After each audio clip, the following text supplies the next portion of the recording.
Merci donc. Je suis toujours en vacances au Cameroun. Et on est ici même à Makepe. Makepe ici, nous venons ici rencontrer une dame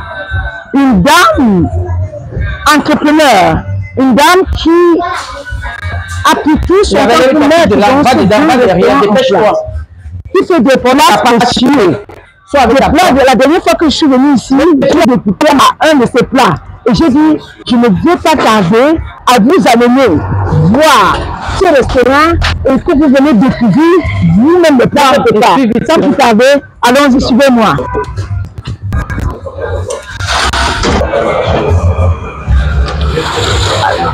Merci. Alors, bonjour, enfin, on est chez vous. Bonjour, madame, bonjour. Bonjour, maman Africa de Yoga. Merci beaucoup, bonjour, bienvenue chez nous. Merci, merci infiniment. Alors, la dernière fois, on était ici, on a goûté à vos plats. On s'est dit non, moi, je veux encore revenir dans ce restaurant. Alors, comment vous portez? Je vais très bien, merci. Le plaisir est vraiment partagé. Ok, donc, asseyez-vous. Merci, merci, merci, merci. Déjà, pour les personnes qui ne connaissent pas la chaîne, comme vous le savez, je suis Célestine de Woman TV Talk Show, la télévision de la femme. Et je vais vous laisser vraiment vous-même écouter Maman de Africa, Yogam, se présenter elle-même. Bonjour à tous, moi c'est Maman Africa de Yogam. Yogam veut dire Bayangam parce que je suis Bayangam. J'ai choisi ce nom d'abord pour valoriser l'Afrique. C'est la raison pour laquelle c'est Mama Africa. Absolument. Et maintenant, de Yogam veut dire Bayangam. Parce que je suis Bayangam, j'aime tellement mon village. Voilà. Merci. Alors, vous. Merci. Maman Africa de Yogam. Oui, madame. Alors, sans plus tarder, à un moment donné, est-ce que vous avez toujours fait le restaurant ou bien à un moment donné, vous avez pensé qu'il fallait que vous commenciez à faire des petits plats de nourriture? Qu'est-ce qui s'est passé dans votre vie? Merci de me donner encore cette parole. En réalité, dans la base, je suis une cuisinière de nature. Wow. Quand j'ai fréquenté, je voulais être avocate. Wow. Je voulais être avocate, oui. Vous avez changé tout de suite le droit de l'avocat. Oui, j'ai changé, pas parce que je voulais, mais parce que la vie me l'a imposé. Wow. Oui, la vie me l'a imposé parce que quand je faisais la classe de terminale, j'ai conçu mon premier fils. Et puis les conditions de vie n'étaient pas très favorables. J'étais obligée de me lancer dans la vie active pour pouvoir subvenir aux besoins de l'enfant. Voilà. C'est comme ça que je me retrouve d'abord dans un salon de coiffure. Oui. Votre parcours? Oui. Salon de coiffure? Salon de coiffure où j'ai appris rapidement à coiffer. J'ai été coiffeuse. J'ai travaillé pendant au moins 8 mois. 8 mois? Oui, dans lequel j'ai économisé un peu de sous. Non. Alors, économiser, ça devient très intéressant pour nous. Oui. Mais comment vous partez de l'économie? Ça s'est passé un peu comment? Nous voulons comprendre ça. Bon, c'est vrai que quand je travaillais à l'époque, j'étais au village avec ma maman. Donc, quand je travaillais à la fin du mois, je gardais mes petites économies. C'est comme ça que j'ai eu la somme de 100 000 francs. Wow! En 8 mois, j'ai eu 100 000 francs. Et j'ai contacté un de mes grands frères. Je lui ai posé le problème. Il s'est chargé de m'aider, de m'accompagner dans mon... Non, Maman Africa, non, écoutez, on va prendre ça. On va prendre vraiment. Voilà. Pourquoi, Maman Africa, vous n'avez pas pensé que, au départ, quand il était question de lever le fonds, déjà de commencer à demander chez les grands frères, les oncles, peut-être la somme, on a souvent entendu dire, oh, si j'avais 500 000 francs ou 1 million, j'allais commencer le business. Pourquoi vous n'avez pas pensé de cette manière? Vous avez pensé plutôt à économiser? Parce que moi, je pense que dans la vie, il faut d'abord compter sur soi-même. Wow. Avant de commencer un business, il faut avoir la base, il faut avoir le minimum. Il faut avoir sa propre revenu d'abord. Ça c'est intéressant, Maman Africa. Oui. C'est dans ce sens que j'ai pensé d'abord à économiser. Parce que généralement, j'aime compter d'abord sur moi. Compter d'abord sur moi. Maman Africa, dis ça encore. J'aime compter d'abord sur moi. D'abord sur moi. Parce qu'on ne peut pas continuer. Tu ne peux pas commencer par compter sur quelqu'un d'autre. Effectivement. J'aime compter d'abord sur moi. C'est dans ce sens donc que j'ai d'abord pensé à économiser. Donc maintenant, en allant vers mon grand frère, j'ai dit, bon, j'ai un projet, mais voici ce que j'ai. Donc c'est comme ça que ça s'est passé. Il m'a vraiment aidé. J'ai ouvert mon premier salon de coiffure au village à Bafsam. Wow. J'ai tenu 2 ans. Après, je me suis mariée. Wow. Je me suis mariée et puis la profession de mon époux permettait qu'on déménage pour Douala. Wow. Oui, c'est comme ça. Donc, arrivé à Douala, j'ai vendu mon fonds du village. Arrivé à Douala, on a complété pour ouvrir un autre salon de coiffure à Douala. Ah, mais vous n'avez pas pensé que quand vous venez à Douala, il y a beaucoup d'argent, on peut arrêter de travailler et se faire belle tous les jours et puis ça va? Non, non. Non, non, du coup, déjà qu'en réalité, mon enfance n'a pas été très facile. Waouh! Oui, oui, c'est un oui. autre volet très intéressant. Très intéressant. Entre guillemets, je n'ai pas grandi avec mes parents biologiques. Wow. J'avais ma nourrice qui était la grande sœur de ma mère. Donc, du coup, sincèrement, le Seigneur devait permettre à chaque enfant de grandir avec ses parents. Pas parce que j'étais maltraitée, non, parce que la vie n'est pas rose. N'a pas été rose.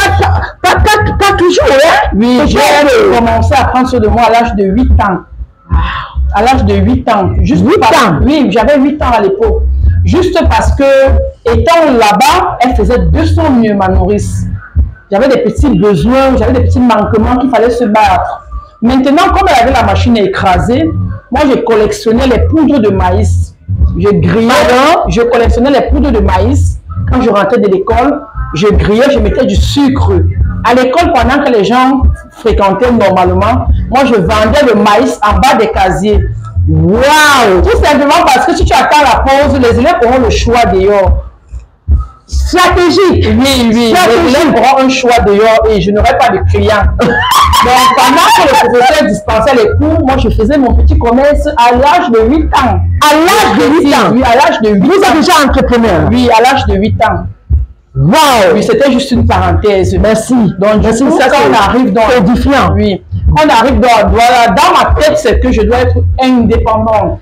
Je dois travailler pour moi. Pardon, tu peux encore dire indépendante?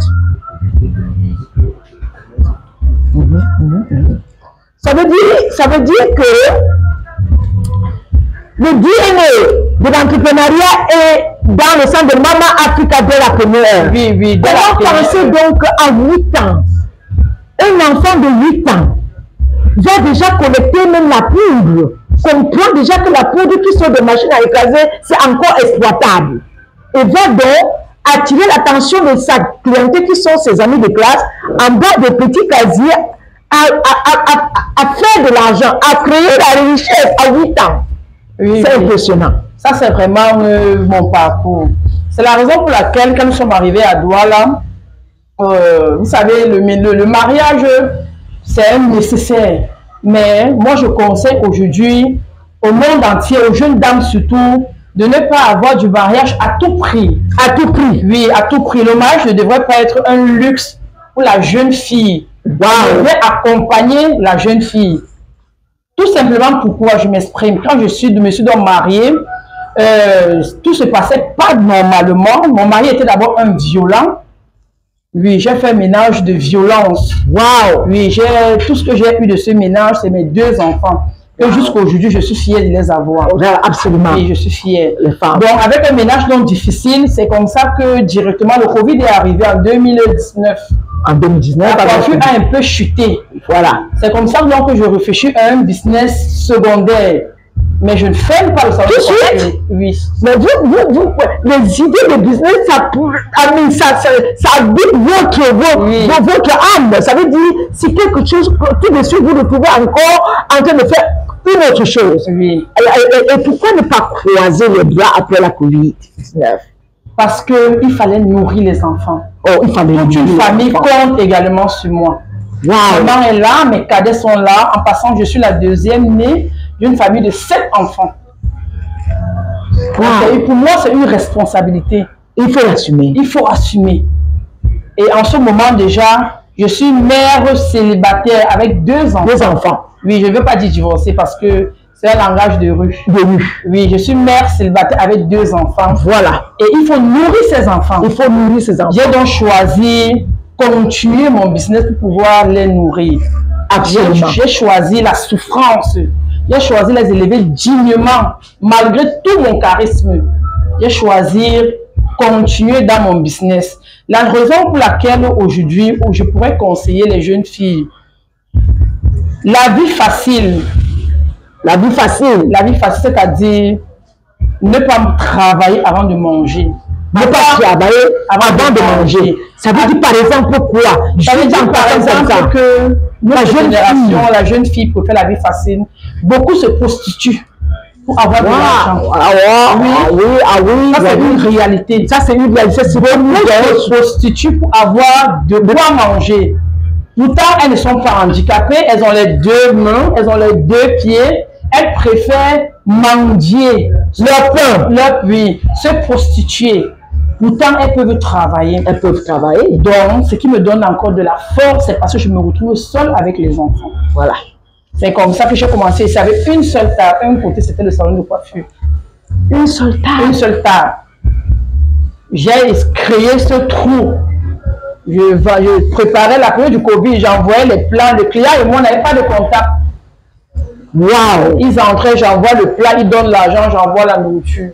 C'est comme ça maintenant. Mais vous partez donc d'une table aujourd'hui, on a combien? On en a plus de 6 tables dehors, on a plus de 4 tables dehors. Oui, c'est un peu ça. Wow.